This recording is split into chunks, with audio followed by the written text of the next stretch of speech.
Hey, it's Ashley and Patty, and we are your co-hosts for the Phoenix Forte podcast. Join us to connect to healing and joy after divorce by chatting with phenomenal guests, fearlessly confronting hot topics, and feeling the spirit with our mic drop moments.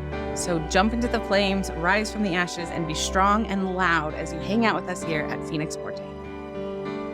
Hey, Phoenix Forte listeners, welcome back. I am so excited for this episode. We have Rob Jepson, he's a mediator in Utah, to come and just answer some of our questions about what is mediation and what to expect with it. And I'm so excited that you're here. Thanks, Rob, for coming. Yeah, I'm so happy to be here. Thanks for having me on. Patty, do you want to just start us off with some of your basic questions? Yes, and yes, thank you so much, Rob, for being here today. I really think this episode is going to be helpful to our listeners. So we are really honored that we have a mediator on our podcast. So thank you so much for coming. And I guess just to get started, like what is mediation? Like what is a mediator? Yeah, great question. So mediation it's kind of new. It's been around for maybe 50 or 60 years in some form, but it's only really become popular in the last 20 or 30 years. So as an industry and as a practice, it's a fairly new thing. The idea of mediation is that if you know you're getting a divorce and you want to get it done, you can always go the traditional route of hiring attorneys and paying the full retainer and going to trial. That door is always open. But at any point in that process, you also have the option of going to mediation. At mediation, you can be with your attorneys or not, and you and your soon-to-be ex and the mediator will meet together or meet in separate rooms. The mediator goes back and forth, and you just negotiate the terms of your divorce. I can pause there. I can go on and on and on, but is that a good overview for now? Yeah, I think that sounds great. Absolutely. Do you have a preference for if it's everyone all together or everyone separate? Have you found a way that seems to be the most fluid for you? That's a great question. In a perfect world, every mediation would be everyone all together in the same room, and there would be a comfortable flow of communication and stating positions and stating needs. And actually, in a perfect world, the divorcing couple would do almost all of the talking, and the mediator would just chime in here and there. That does happen. And those are some of my favorite mediations because I leave knowing that the couple negotiated their divorce rather than me overstepping or imposing too much on them. That said, we don't live in a perfect world. Everyone's in a different place with their divorce. And sometimes we'll be all together in one room, but I find myself talking a lot, providing a lot of like ideas and groundwork for them to work with. Other times we'll start together and partway through I'll say, you know what? I feel like I really need to talk one-on-one with John or one-on-one with Jane. Sometimes that's so I can help them have more realistic expectations about what the law allows for. Other times it's because I can tell John or Jane is sitting on a huge emotion that they don't feel comfortable letting out in a group space. So actually something I really like about mediation is it can be flexible. You can change the format midstream and do what you need. Rounding out that spectrum, sometimes people call to schedule mediation and I say, would you like to be in the same room? And they say no. They already know coming into it. They've got to be in separate rooms. They don't even want to see each other. And in that case, the mediator is a little bit more of a messenger. But that works too. We get a lot of cases done that way. With the group of individuals that I work with, it's almost always that I don't want to be in the same room as that person. And so I've only ever seen that format of mediation and how that functions and how that flows. So hearing that there is this other way of doing it was really interesting for me. Thanks for describing that. Mm-hmm.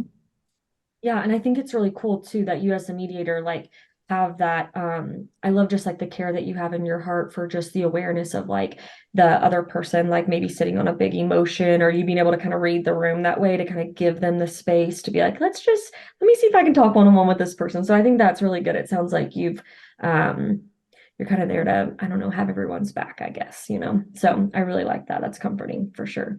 Yeah, thanks. I think I was reflecting the other day on why I chose this job. I love my job. I feel lucky to go to work every day. I was trying to figure out why, because I am not a child of divorce. Divorce has actually not been a big part of my personal life. But I went to law school with this specific intention of working in the family law field. I was trying to figure out why.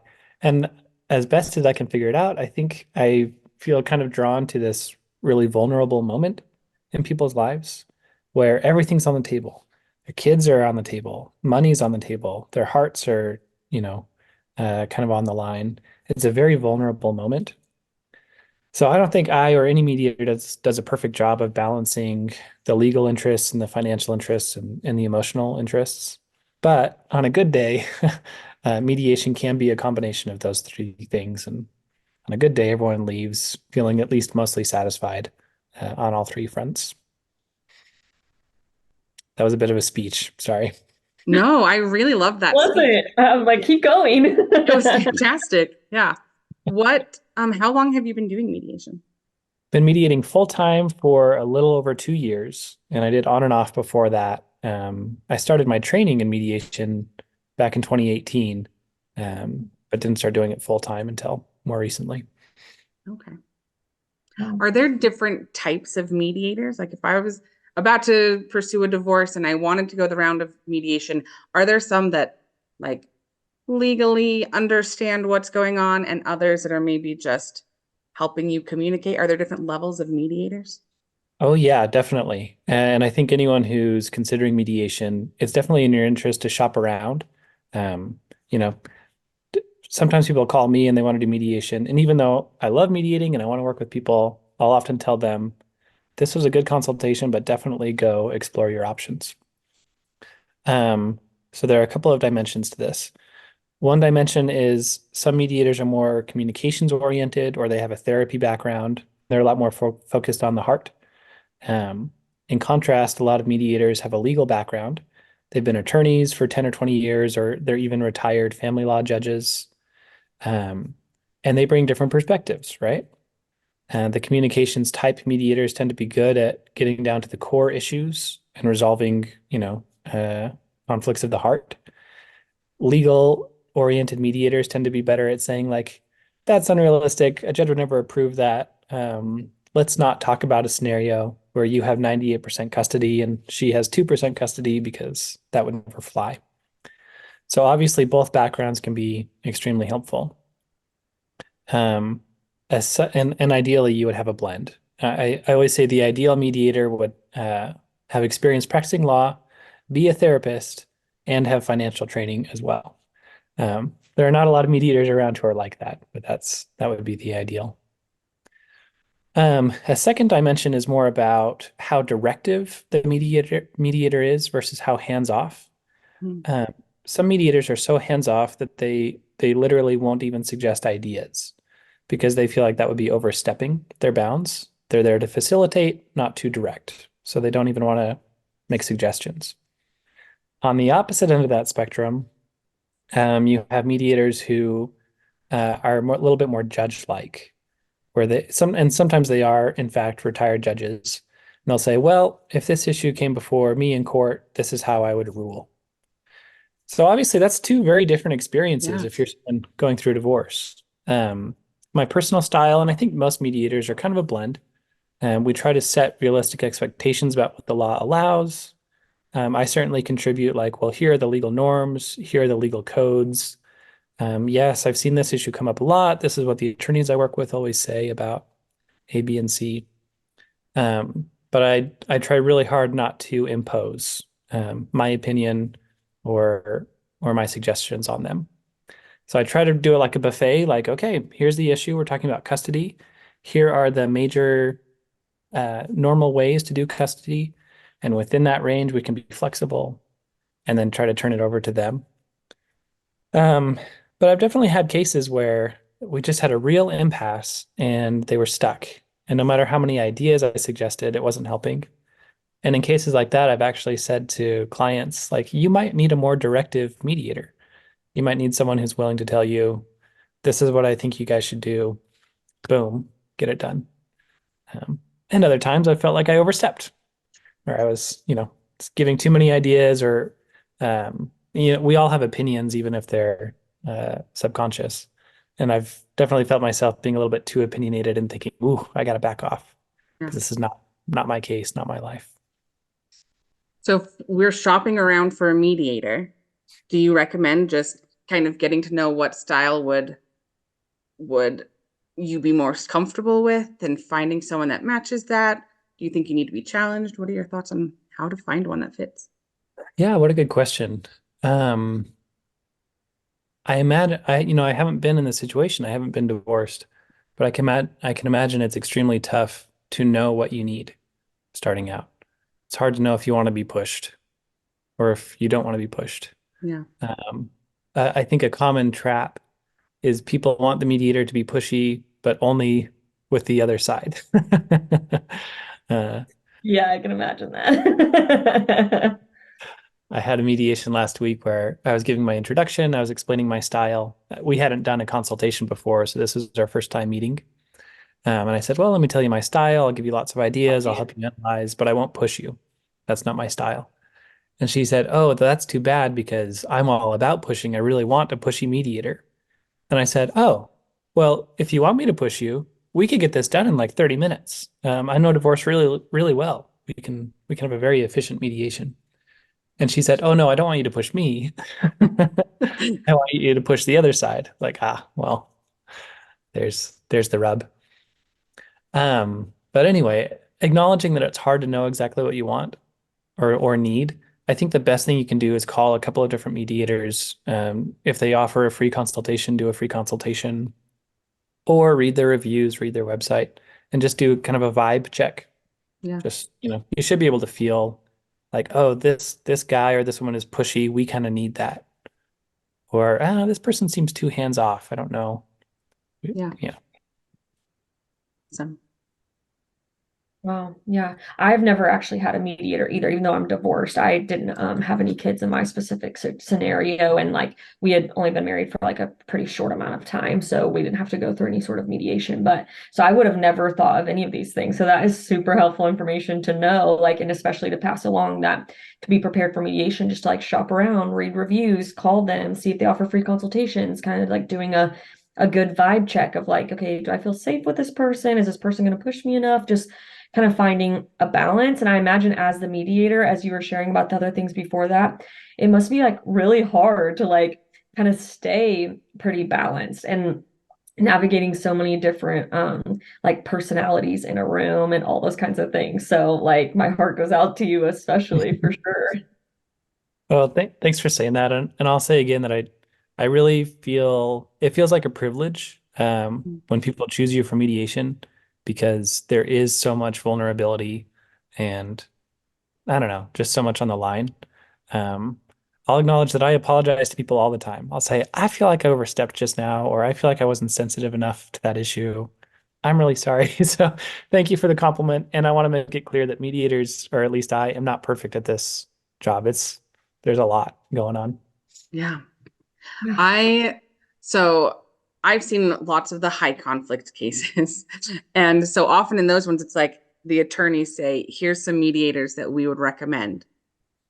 Would it be fair to take that list and then make all of the phone calls and go, okay, here's my list that's been recommended or that the other side has presented as options. Let me call each of them. Let me see if any of them have free consultations. Let me look up on their website and see which ones I'm comfortable with. Absolutely. The one caveat I'll add to that is some mediators will not do consultations as an ethical thing.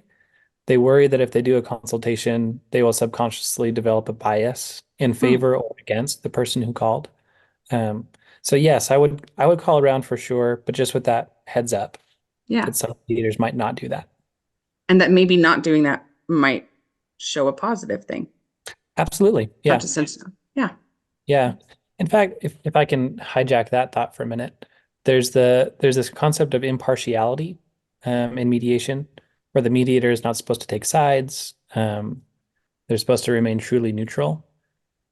There's a developing school of thought that mediators should be omnipartial, which is they should empathize with all sides. They should comprehend all sides, and in a sense, be biased in favor of both parties. Obviously, the devil's in the details on that one. It's very tricky. It's more of an art than a science. Very tricky work. Um, But that's another thing that you might want to figure out about your mediator. Are they going to be stoic and practical and logical?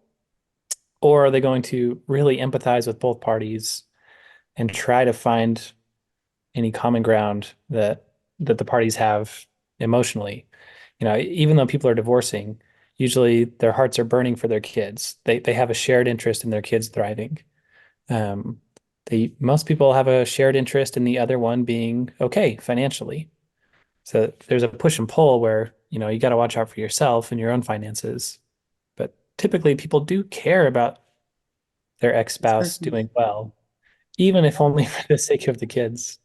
So anyway, you might want an emotionally invested mediator, or you might want a more stoic mediator. Absolutely. I haven't done legal mediation, but I've done what you were talking about before, where it's like a background in therapy. And so we're doing some more of that, just learning how to communicate and getting down to values and heart. And what you were just talking about, there's usually some shared interests and shared values, and working off of that has been helpful for me professionally, not as a mediator, but as a person helping to try to mediate this conflict has been interesting. But then I've also attended mediation as a support person, where the mediator that's working with my client is very empathetic. And I'm like, I'm not sure if this person is supposed to be like right here on board. It's clear that and I left that going, I bet that the mediator was presenting just like that to the other person, that they were this empathetic that you were talking about, of really connecting and understanding and working with both sides of it. And that has got to be exhausting, but it was really cool to watch in action and assume that it was also happening on the other side. Yeah, that's fascinating. Maybe offline, I'm curious about how you, with more of a therapy background, manage that day to day. Empathy burnout, or whatever you call it. It's an interesting topic. Yeah, it is. It's definitely a thing, but we'll have to talk about it sometime. Yeah. What would be your top do's and don'ts? And maybe starting with the don'ts. Like, as you prep for mediation or as you show up in mediation, what are some of those common blunders or common difficulties that you've seen people engage in? That is such a tough question, because every case is so different. Let me think about that for a second. Yeah, no problem. It might be easier for me to start with do's. Is that okay? Yeah. Let's do that. Yeah. I feel like some do's for mediation are, it pays to be prepared. So this is a little bit more of a pragmatic tip rather than an emotional one. But it really helps mediation go smoothly if you have pay stubs, W-2s, tax returns, some sense of the value of your home. Doesn't have to be a formal appraisal, although those are less expensive than people think. They're typically $400 to $600. And I think people think they cost thousands. But you could get a CMA, or a comparative market analysis. That's where you call a realtor and say, I want a general sense of what my home is worth. And they basically use their software to generate a report. And they do that for free. So that gives you a sense of the value of your home. Kelley Blue Book prices on any vehicles that you own, accurate bank statements, retirement accounts, like 401ks or IRAs. Having all of that information helps mediation go much more quickly and smoothly. So that's tip number one. Tip number two is, if you have children, really spend the time thinking through a range of options before you come to mediation. So I'll speak to dads first and then to moms second. If you're a dad, a lot of males, and I'm male, I identify as male, the prospect of having anything less than 50-50 is extremely painful. It's like, well, I'm a parent too. I'm just as good of a parent as my ex. Why do I deserve less than 50-50? And I think that's a totally natural and even healthy thing to think. Why would I deserve less than 50-50? I think that's a good thought. But the second part of that analysis is, what does my work schedule allow? If you're a dad who works 60 hours a week, and that describes me, is it realistic to pick up the kids from school 3 days a week? And maybe the answer is yes. Maybe your schedule is flexible and you can do it. And if the answer is yes, then carry on. That's awesome. But But if your situation is you're in an office from 6 a.m. to 8 p.m., you have to be realistic about, is it possible to do 50-50 custody? And I got to say on that note that I'm not a psychologist, I'm not a researcher, but I go to these conferences and I read these reports. Everything I see in here is that children don't really pay attention to if it's 50-50 or 60-40 or 70-30 or even 80-20. That's not what they're focused on. What they're focused on is my time with my dad and is my time with my mom positive? And is the relationship between my mom and my dad peaceful? So I often advise clients that is the guiding principle, is what can everyone feel peaceful about? Not, do we have the same percentage of custody on paper? So again, there's no black and white answer. Every case is different. And it's worth saying that many dads have the majority of custody. So not just 50%, but 70 or 80. But I do think it's helpful if before coming to mediation, you can think through your range of options. What would be the pros of 50-50? What would be the pros of 60-40, etc. Third piece of advice. I think you cannot come to mediation expecting the mediator to only see your point of view and to only agree with you and to only persuade the other side to see your way. An emotionally invested mediator, like we talked about, like an omni-partial mediator, will see your point of view, they will understand it, they will empathize, and they will try to help the other side understand your point of view. But they're also going to do the same thing to you. They're going to try to help you understand your soon-to-be ex-spouse's point of view, try to help you empathize with them, try to help you be flexible in your thinking. And man, is that excruciating. Even in a thriving marriage, that's really difficult to pause and think about someone else's point of view. But I think if you can come to mediation with that mindset, you'll get a lot more mileage. I love that the recognition of reality that came with all of those. Like, let's just start with some of our real logistics. What does our actual money, what do our actual assets look like? Let's start with just accepting this is what the reality is. And then the same thing with your tip number 2. Let's look at actual reality. What am I really available for? And not think of it as a battle over fairness, but instead what does the reality of custody look like, and how does that affect things? And then I love the shift to the emphasis on positive and peaceful. What will allow for positive interactions with me and my children so that I'm not stressed trying to fulfill everything? Positive interactions, and what's going to allow for peaceful interactions with their parent, because how important are those two things to have? And then the reality for number 3 of just the mediators are not there to learn all of your side and argue it for you. That's your lawyer's going to do that. They've got that down. Your mediator is there to say, let's see if we can understand each other, or at least understand the reality of where we need to go. Yeah, absolutely. And I gotta say, in the majority of cases, there is common ground. Even if you're upset with each other, even if you have different opinions initially, even if you can't even stand to hear what the other side is thinking, in almost every case, there is common ground. And I think ultimately mediation is just for finding that common ground and trying to build on it.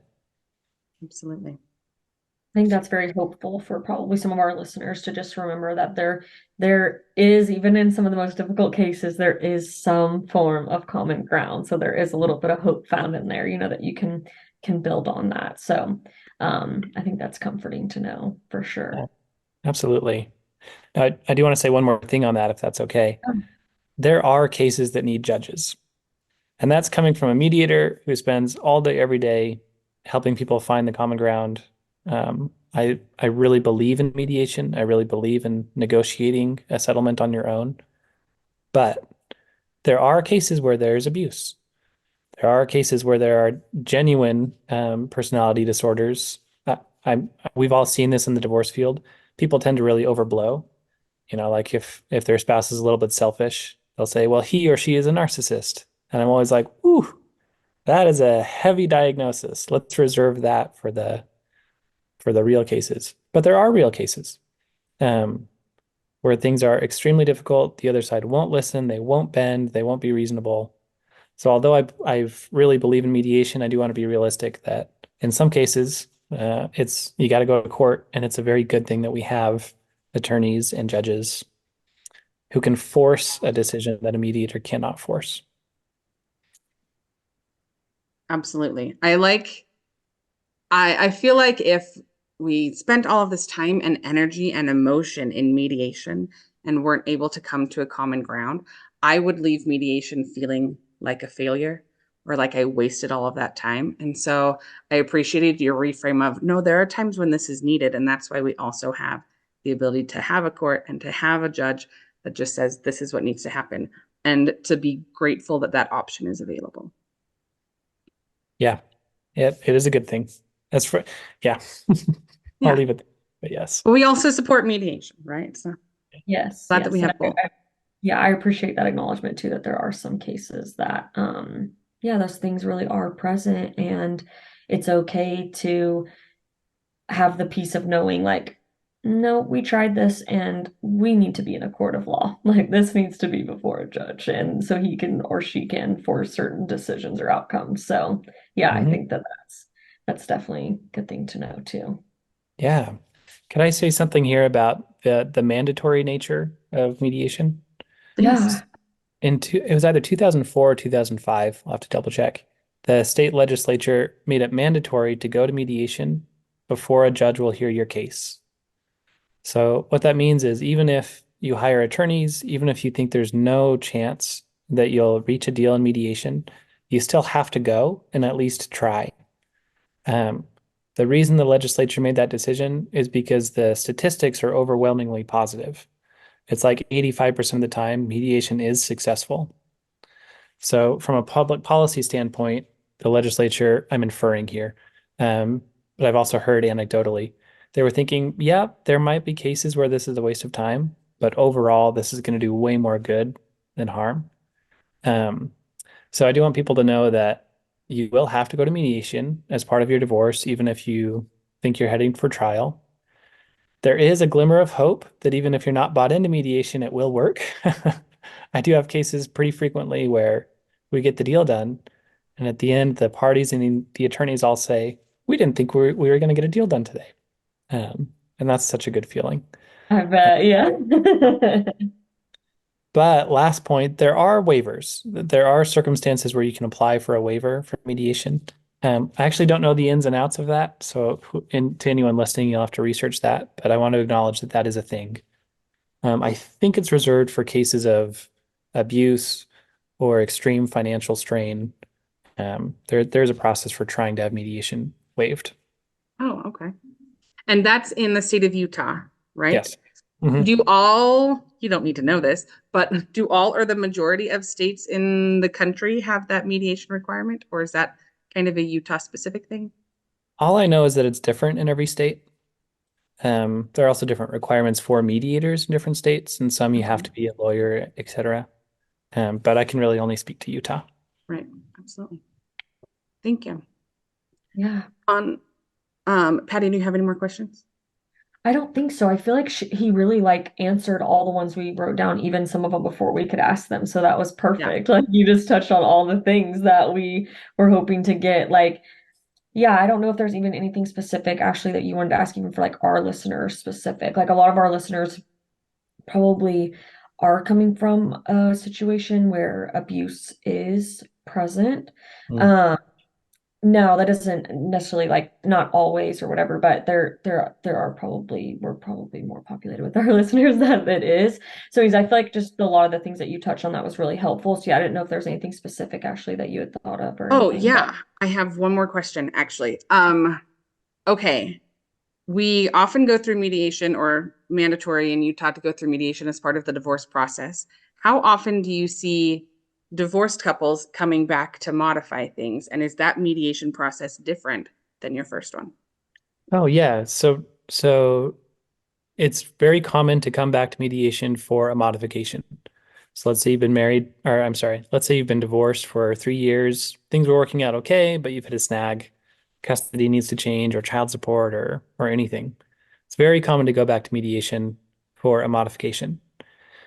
Same thing as before, the mediator is not a judge. They can't say this is what should happen. The mediator cannot force the issue to be resolved. But it is common for those mediations to be successful. A really common one is when the children get older and it's time for them to change schools, or one party moves and you have to figure out what custody looks like moving forward, or someone loses a job, so their income situation has changed. It's life, Lawyers and mediators and judges do their best to create decrees of divorce that will cover all eventualities, but it's impossible. Stuff is always going to come up. And so that's a normal thing to then pursue mediation for, is figuring out those two things. Wonderful. Yeah, and I would even say don't be discouraged if that happens to you, because it's just normal. It's just totally normal. Yeah. Awesome. On Phoenix Forte, we often highlight a song. We like how music can affect the soul. So you submitted the song Dear Friend by Paul McCartney. Tell us more about why you chose that song. Okay. I'm a Beatles nerd, so in my free time I do music and I'm in a band, and I have that kind of brotherly relationship with my bandmates. And in a lot of ways it feels a lot like a marriage, because candidly, if my bandmates are listening, sometimes we drive each other crazy. And sometimes there's no closer bond than that between, brothers or sisters working toward a shared goal. John and Paul have this beautiful story of meeting, becoming best friends, worked together extremely closely for many years, and then had a really public falling out when the Beatles broke up, and then had kind of an on again, off again relationship thereafter. And they wrote some pretty nasty songs about each other that were in the public eye. I feel like that trend caught on, by the way. I feel like now that's what you do. A trash song is rite of passage. Yes. But to my knowledge, they were the first, or some of the first, to kind of do that. Dear Friend is Paul's response to John's nastiest song about him. And the way I interpret Paul's song is, are we really going to keep doing this? Are we really going to keep trading barbs in the public eye forever? And it's not really an optimistic song. It's not really like everything's going to be great. But Dear Friend feels like a peace offering to me. And it reminds me that even in an ugly relationship or an ugly phase of a relationship, there's room for sincerity, and apology and forgiveness. So there's a time and a season for those things. If you're in the middle of an ugly divorce, maybe it's not the time to be forgiving and kind. Maybe you need a second to regroup and protect yourself. But my hope is that long term, any relationship that was at one point good has the chance of being good again. That was really beautiful. Thank you for sharing that. This is why we love music. Yes, and this is why we call that the mic drop moment, because you just dropped the mic on that for sure. That is amazing. And what a beautiful interpretation of that song and even of their relationship, everything. Like, thank you so much for sharing all of that with us. I really, really, seriously, I appreciate that. Yeah, you bet. Yeah. And for honoring us with some of your emotions that are going along with it. I love emotion. They're my favorite. So thanks for bringing that. Yes, actually, Ashley specifically taught me that emotions are our friends. They're our friends. We need them. Yes. Right. Yes. Any last thoughts or comments? Any last things you want to leave with our listeners? If they only heard one thing, what do you hope they heard from you today, Rob?